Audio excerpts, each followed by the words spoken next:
ஜனநாயகனை பார்த்துட்டியாப்பா? வந்துருச்சுப்பா, ஃபோன்லேயே வந்துருச்சு. ஆமாம், போட்டாங்க. அவ்வளோதான், லீக் ஆயிடுச்சு. ஆனால் இது விஜயனுடைய கடைசி படம் என்ற ஒரு பேச்சு வந்த உடனே இதை வச்சு பெரிய லாபம் பார்த்துடலான்னு அந்த தயாரிப்பாளர் ஜனநாயகன் அவங்க அப்ரோச் பண்ண விதம் சரியில்லைன்னு நான் ஏற்கனவே சென்சார் என்னமோ திண்டிவனம் டோல்கேட்டு மாதிரி நினச்சி அவங்க பண்ணிட்ட பல விஷயங்கள் டிஜிட்டைஸ் பண்ணின பிறகு அந்த படத்தை யாராவது பார்க்கணும்னு சொன்னால் தயாரிப்பாளருக்கு இந்த கேடிஎம் கீன்னு ஒரு கீ கொடுப்பாங்க, கீ நம்பர். அந்த நம்பரை அந்த தயாரிப்பாளர்கிட்ட மட்டும்தான் இருக்கும்.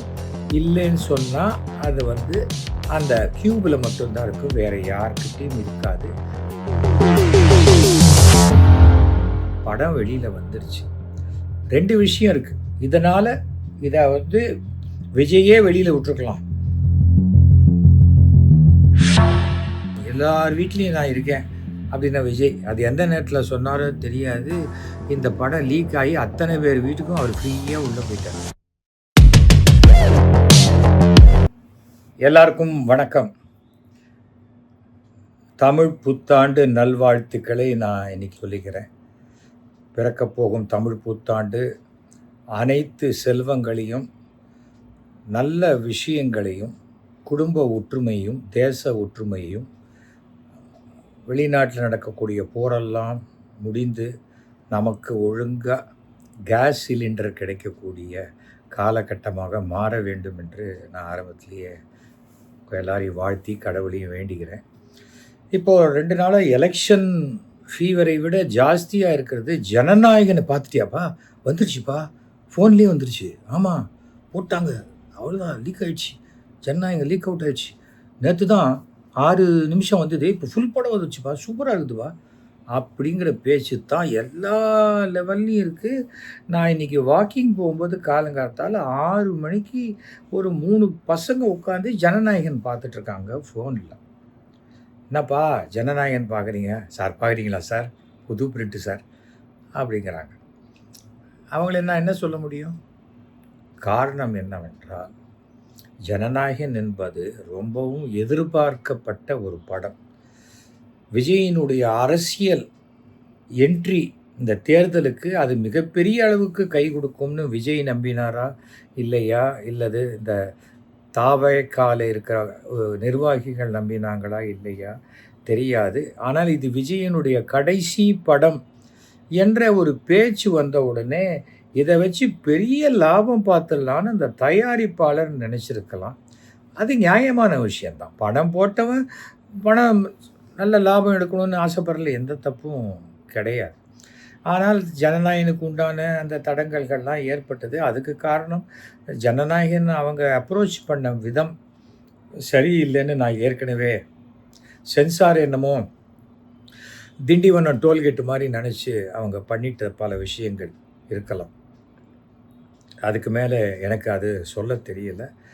அப்புறம் பரவாயில்ல, இந்த எலெக்ஷன் முடிஞ்சோன்னு ரிலீஸ் பண்ணிட்டா நல்லாயிருக்கும். ஏன்னா மே மாதம் ஹாலிடே சீசன், அப்போ பண்ணிடலாம் அப்படிங்கிற ஒரு எண்ணம் இருந்திருக்கலாம். அவங்க அப்புறம் ரிவைசிங் கமிட்டி போனாங்க, ரிவைசிங் கமிட்டி பார்த்தாங்க, எல்லாம் ஓகே. திடீர்னு நேத்திக்கு ஃபுல் படம் அப்படியே சார் கிளாஸ் மாதிரி அப்படி இருக்குது சார் பிரிண்ட்டு அப்படிங்கிற மாதிரி. முன்னெல்லாம் அந்த இதில் பஜார்லலாம் விற்பாங்க அந்த திருட்டு விசிடி, டிவிடி, அதெல்லாம் போயிடுச்சு இப்போது. ஏன்னா எல்லாமே பென்ட்ரைவுக்கு வந்தது, அப்புறம் டவுன்லோடிங் வந்தது. வேறு டெக்னாலஜி மாறும்போது ஒவ்வொன்றும் அடிபட்டு போச்சுன்னு வச்சுக்கோங்களேன். 3 கோடி ரூபா படத்தை யாராவது 35 ரூபாய்க்கு விற்றுட்டா எப்படி இருக்கும் சொல்லுங்கள்? அதுக்கு நிறைய காரணம், அதெல்லாம் வேறு விஷயம். ஆனால் இது இப்போது இது யார் சென்சாரே எடுத்து வெளில விட்டுருப்பாங்க அப்படின்னு டிவிக்கேலேயே சில உறுப்பினர்கள் பேசுகிறதா சொன்னாங்க. சென்சார் எப்படிங்க எடுத்து வெளில விட முடியும்? முன்னெல்லாம் சென்சார்னாக்க அந்த சென்சாருக்கு ஒரு இது இருக்கும், தட் இஸ் அந்த ரீலை கொண்டு போய் கொடுப்போம். அதுக்கு பிறகு இந்த டிவிடிங்கிறது அந்த ஹார்ட் டிஸ்கை கொண்டு போய் கொடுத்து போடுற விஷயம் இருந்தது. அதற்கு பிறகு எப்போ இந்த கியூப் சிஸ்டம் வந்துருச்சோ, நம்ம அதை எடிட் பண்ணி, ப்ராசஸ் பண்ணி, ரெக்கார்டிங்லாம் பண்ணி, இந்த ஃபைனலாக டிஐலாம் பண்ண பிறகு, அதை கியூபில் கொடுத்த உடனே கியூபில் டிஜிட்டைஸ் பண்ணிடுவாங்க. டிஜிட்டைஸ் பண்ணின பிறகு, அந்த படத்தை யாராவது பார்க்கணும்னு சொன்னால், தயாரிப்பாளருக்கு இந்த கேடிஎம் கீன்னு ஒரு கீ கொடுப்பாங்க. Key number. அந்த நம்பரை அந்த தயாரிப்பாளர்கிட்ட மட்டும்தான் இருக்கும். இல்லைன்னு சொன்னால் அது அந்த கியூபில் மட்டும்தான் இருக்கும். வேறு யார்கிட்டையும் இருக்காது. வேறு யாரும் அந்த நம்பருக்கு தெரியவும் தெரியாது, பார்க்கவும் முடியாது. இப்போ அமெரிக்காலெல்லாம் 40 தியேட்டர் ரிலீஸ் ஆகுதுன்னா தியேட்டருக்கு ஒன்றுமே வராது. அது பாட்டுக்கு ஒரு இடத்துலேருந்து அந்த டயத்தில் அந்த தியேட்டரை இதை போட்டு நம்பரை போட்டு ஆப்ரேட் பண்ணால் ஆள் இருக்காங்களோ இல்லையோ 7 மணிக்கு ஷோன்னா எல்லா தியேட்டர்லேயும் 7 மணிக்கு படம் ஓட ஆரம்பித்தோம். கிட்டத்தட்ட அதுதான் ஒரு சிஸ்டம். அதனால் யாரோ அதை எடுத்துகிட்டு போய் அதை சப்டைட்டில் போடும்போது எடுத்து விற்றுட்டாங்க. இது அப்படின்னா அது கேமரா பிரிண்ட்டாக வேணால் இருக்கலாம். ஒரு ப்ரொஜெக்டரில் போட்டு அந்த ப்ரொஜெக்டரில் ஒரு ஸ்க்ரீனில் வச்சு அதுக்கு முன்னாடி வேறு ஒரு கேமராவை வச்சு ஷூட் பண்ணுறதுங்கிறது வேறு. அதெல்லாம் இல்லை இது. ஆனால் எல்லா படத்துலேயுமே ஒரு சீக்ரெட்டான ஒரு கோடு ஒன்று போட்டிருப்பாங்க. அந்த கோடை வச்சு இது யார்கிட்ட கொடுத்த பிரிண்ட்டு, இது யாருக்கு அனுப்பிச்ச பிரிண்ட்டு, இது மலேசியாவுக்கு அனுப்பிச்சதா, இது அமெரிக்காவுக்கு அனுப்பிச்சதா அப்படிங்கிறதெல்லாம் அதில் தெரியும். ஆனால் இதில் தெரிஞ்சுதா இல்லையான்னு எனக்கு தெரியலை. ஆனால் அதை தாண்டி படம் வெளியில் வந்துருச்சு. 2 விஷயம் இருக்குது. இதனால் இதை விஜயே வெளியில் விட்டுருக்கலாம் அப்படின்னு சொல்கிறாங்க சில பேர். அப்படி சொல்கிறவங்களுக்கு இதனால் விஜய்க்கு என்ன லாபம் அப்படின்னு பார்த்தா, என்ன இருந்தாலும் விஜய் ரசிகர்கள்ங்கிறவங்க யாருன்னு சொன்னால், அவங்க ஓட்டு போடுறாங்களோ இல்லையோ விஜயோட கூட ஓடி அந்த பைக்கை அந்த வண்டியில் இடித்து கீழே விழுந்து உடம்பெல்லாம் ரத்த காயத்தோட தலைவா நான் பார்த்துட்டேன் தலைவா அப்படின்னு சந்தோஷமாக கத்திக்கின்னு ரத்த காயத்தோட வீட்டுக்கு போகிற ரசிகர்கள் தான். அந்த மாதிரி இருக்கிறவங்க அவங்க அவங்கள பொறுத்த வரைக்கும் அவங்களுக்கு அந்த தியேட்டரில் டிக்கெட்டை கிழிச்சு போட்டு சீட்டு மேலே ஏறி குதிச்சு கத்தி தலைவா அப்படின்லாம் கத்தி அதெல்லாம் அந்த த்ரில்லெல்லாம் அவங்களுக்கு செல்ஃபோனில் பார்க்கும்போது கிடைக்காது இல்லையா? ஃபைட்டு வரும்போது கூட கோவத்தில் ஃபோனை தூக்கி கீழே அடிச்சுட்டா ஃபோன் என்ன உடஞ்சி போடும். அதெல்லாம் அது அவங்களுக்கு இல்லை. அதனால் இந்த லாபம் என்பது விஜய்க்கு இதில் ரொம்ப பெருசாக வந்திருக்கிறதுக்கு உண்டான வாய்ப்பு இல்லை. ஏனென்றால் விஜய் நினச்சிருந்தா நமக்கு பணத்தை விட நமக்கு இந்த படம் ஜனங்களுக்கு போய் சேரணும்னு நினச்சிருந்தா என்னைக்கு முதல் நாள், அதாவது இந்த முதல்ல ஃபஸ்ட்டு ரிலீஸ் ஆகுது பொங்கல் அன்றைக்கே இதை டோட்டலாகவே நெட்டில் விட்டுருக்கலாமே. இல்லை அன்றைக்கே நேரடியாக தியேட்டர் ரிலீஸே கிடையாது, டைரெக்டாக நான் இதில் கொடுத்துட்றேன், அமேசானில் கொடுத்துட்றேன், நெட்ஃப்ளிக்ஸில் கொடுத்துட்றேன் அப்படின்னு கொடுத்துருந்தேன். உலகம் முழுக்க அன்றைக்கே பார்த்துருக்க போகிறாங்க. தேட்டரில் வர கலெக்ஷன் தானே வரப்போகிறது இல்லை. 500 கோடி ரூபா படம், சரி தேட்டரில் ஒரு 100 கோடி ரூபா வருமா? இங்கே தமிழ்நாடு தேட்டரில் அது இல்லாத போகுது, அவ்வளோதானே. தமிழ்நாடு, ஆந்திரா, கேரளா வச்சுக்கோங்க 200 கோடி, பாக்கி படம் வந்துடும் இல்லையா? இப்போ அமேசானும் அது வேண்டான்னு சொல்லிட்டாங்கன்னு சொன்னாங்க, இவர் சொன்ன தேதியில் ரிலீஸ் பண்ணலைன்னு. அப்போ விஜய் பண்ணியிருக்கிறதுக்கு உண்டான வாய்ப்பு இதில் குறைச்சல். வேறு யார் பண்ணியிருப்பாங்க அப்படின்னு எடுத்து பார்க்கணும். அப்படி பார்க்கும்பொழுது இதில் யாருக்கு லாபம்? இந்த படம் வெளியில் வரனால விஜய்க்கு நீங்கள் என்ன பண்ணலாம்? பர்சனலாக பண நஷ்டத்தை மாத்திரம்தான் உண்டாக்க முடியுமே தவிர விஜயோட இமேஜ் டேமேஜ் ஆகிற மாதிரி இந்த படம் கண்டிப்பாக இருக்காது. ஏன்னா அவர் ஃபஸ்ட்டு சீனில் உள்ளே வரும்போதே அவர் கையில் டிவிக்கே அப்படின்னு போட்டு அம்பேத்கர் புக்கை கையில் எடுத்துகிட்டு வர மாதிரி தான் ஒரு சீன் வருதுன்னு அது படம் பார்த்த ஒருத்தர் சொன்னார் என்கிட்ட. எனக்கு ஜென்ரலாகவே இந்த மாதிரி இந்த ஃபோன்லலாம் படம் பார்க்கலாம் பிடிக்காது. அதனால் நான் பார்க்கல. எனக்கு இதை அனுப்புகிறேன்னு சொன்னாங்க, அதெல்லாம் ஒன்றும் வேணாம்ப்பா, இது நான் நாட் இன்ட்ரெஸ்டட். நான் தவிர இழுத்தால் தேட்டரில் பார்க்க போகிறேன், இல்லையா என்றைக்காவது ஓடிடியில் வரும்போது அப்போ நான் பார்த்துக்கிறேன், அதுக்கு நான் பணம் கட்டியிருக்கேன், ஸோ எனக்கு அது அவசியம் இல்லைன்னு சொல்லிட்டேன். அப்போது இது இல்லை. இன்னும் சில பேர் சொன்னாங்க, இது நீங்கள் பார்க்கவே வேணாம் சார், நீங்கள் தெலுங்கு படம் பார்த்தா போகிறோம் சார், நம்ம இவர் வந்திருக்காரு, ஜூனியர் என்டிஆர் பண்ணியிருக்காரு, அதை பார்த்தாலே போகிறோம். ஐயோ அதெல்லாம் ஒன்றும் அவசியம் இல்லைப்பா எனக்கு அப்படின்னு நான் சொல்லிட்டேன். அப்போது அந்த மாதிரியான இன்னொரு ஆங்கிள் எடுத்து பார்க்கும்பொழுது, வேற யாரோ உள்ளுக்குள்ளே இருக்கக்கூடிய ஒருவர் மிகப்பெரிய ஒரு பணத்துக்கு ஆசைப்பட்டு இந்த அ இந்த டிஜிட்டைஸ்டு வெர்ஷன், அதாவது கியூபுக்கும் போகிறதுக்கு முன்னாடி எடிட்டிங்கில் முடிஞ்சு எடிட்டர்கிட்டேருந்து அதுக்கு பிறகு தான் டிஐ போயிட்டு டிஐலேருந்து அந்த எடிட்டர் அப்ரூவ் பண்ண பிறகு that will go to queue. So கியூப்லேருந்து வெளியில் வரத்துக்கு வாய்ப்பே கிடையாது. அவங்களுடைய கிரெடிபிலிட்டி போயிடுச்சுன்னா அவ்வளோதான், டோட்டலாக அந்த பிஸ்னஸே அவங்களால பண்ண முடியாது. அதனால் அது வாய்ப்பு கிடையாது. அப்படி இருக்கும்போது யார் எடிட்டர் எடுத்து பண்ணியிருப்பாரானா கண்டிப்பாக பண்ணியிருக்க மாட்டார். ஏனென்றால் பண்ணியிருக்க மாட்டார்னா, எடிட்டருக்கு உண்டான பேமெண்ட் எல்லாம் கொடுத்துருக்க போகிறாங்க. பேமெண்ட்டே கொடுக்கலன்னா கூட அவர் யூனியனில் சொல்லி படம் ரிலீஸ்க்கு முன்னாடி கண்டிப்பாக வாங்கிட முடியும். அதனால் அவங்க தவறும் எல்லாருக்கும். அதை தாண்டி விஜயோடு இருக்கக்கூடிய ஒரு நட்பு போயிடக்கூடாதுன்னு நினைக்கிறவங்க இருப்போம். அரசியலில் வேறு வேறையாக இருக்கலாம். இப்போ நான் விஜயோட விரோதியா கிடையாது. ஆனால் விஜயுடைய கொள்கைகள் எனக்கு ஒத்து வரலை. விஜய் இப்போ அரசியலுக்கு வர்றது சரியில்லைங்கிறது என்னுடைய கருத்து. அதை ஜூன் மாதம் அவரே உணர்வார். அது வேறு விஷயம். ஆனால் இந்த படம் இல்லையா வெளிநாட்டுக்கு யாருக்காவது கொடுத்து அந்த லாஸ்ட் மினிட்டில் படம் வரலன்னொன்னே இப்போ ஹோல்டு பண்ணி வைங்க சார், ரிலீஸ் பண்ணப்புறம் பண்ணிக்கலாம் அப்படிங்கிற மாதிரியான ஒரு கண்டிஷனில் ஒருவேளை அவங்க இன்வெஸ்ட் பண்ணி, என்னடா இவ்வளோ இன்வெஸ்ட் பண்ணிட்டோம், பணமும் வரல படமும் வரல, நம்ம கொடுத்துட்டா என்னன்னு அவங்க கொடுக்குறதுக்கு ஒரு வாய்ப்பு இருக்கிறது. ஏன்னா பணம் போட்டவங்க அவங்களுக்கு அந்த பணத்துடைய அருமை அவங்களுக்கு தான் தெரியும். இவங்க எத்தனை நாளைக்கு நான் வெயிட் பண்ணுறது, ஒன்று இந்தா எனக்கு வேணாம் பணத்தை திருப்பி கொடு அப்படின்னுங்கிறதும் இல்லை. அப்படின்னு சொன்னால் வெளிநாடுனா எந்த வெளிநாடு சொல்லுவீங்க?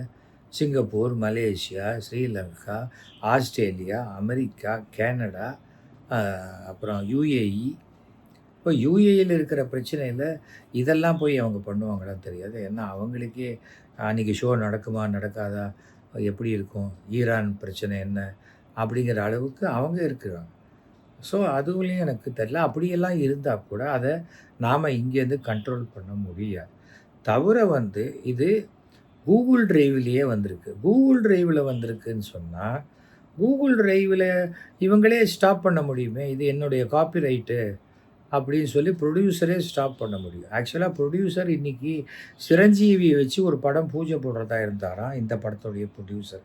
ஆனால் இந்த படம் நெட்டில் டோட்டலாக ரிலீஸ் ஆகி ஏகப்பட்ட நஷ்டம் வரணுன்னா அந்த மன வருத்தத்தில் இன்றைக்கி சிரஞ்சீவி பட பூஜையை தள்ளி வச்சுட்டாராம். ஸோ இப்படிப்பட்ட சூழ்நிலையில் இதை யாரும் பார்க்காதீங்க அப்படின்னா அது கேட்கவே மாட்டாங்க.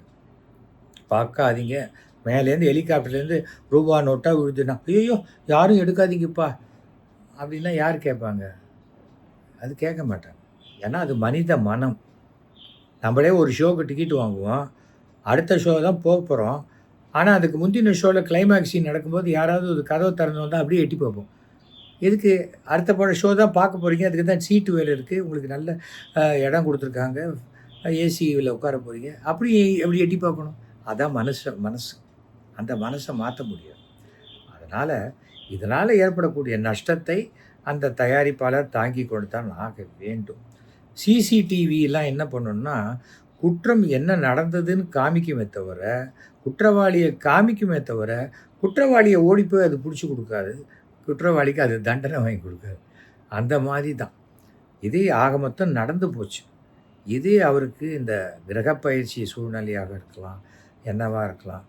ஆனால் அது இது நடந்திருக்கக்கூடாது. எந்த தயாரிப்பாளருக்கும் எந்த நடிகனுக்கும் இது நடக்கக்கூடாது. ஏன்னா இப்போ இந்த படத்துக்கு ஒரு முழு பேமெண்ட்டையும் விஜய் வாங்கியிருப்பார்லாம் என்னால் சொல்ல முடியாது. படம் ரிலீஸ் போது தான் கொடுப்பாங்க, செட்டில் பண்ணுவாங்க. படத்தில் இவ்வளோ பிரச்சனை இருக்கும்போது அவர் எப்படி அந்த பணத்தை கொடுப்பாரு? அதனால் உங்களுடைய அரசியல் என்ட்ரினால தான் என் படமே நாசமாக போச்சு, என்னால் எதுவுமே கொடுக்க முடியாது, இந்த படத்துடைய செலவையும் நீங்கள் எடுத்துக்கிட்டு நான் போட்ட பணத்தை மாத்திரம் திருப்பி கொடுங்கன்னு தயாரிப்பாளர் கேட்குறதுக்கும் ஒரு வழிமுறை இருக்குது.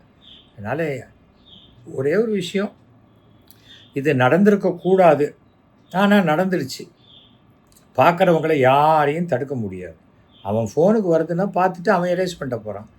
எத்தனை ஃபோன் தமிழ்நாட்டில் மட்டுமே கிட்டத்தட்ட எனக்கு தெரிஞ்சு 1,00,00,000 ஃபோன் இருக்கலாம். தமிழ்நாட்டில் மட்டுமே சொல்கிறேன். ஏன்னா 10,00,00,000 ஜனங்களில் 1,00,00,000 கிட்ட ஃபோன் கண்டிப்பாக இருக்கும்.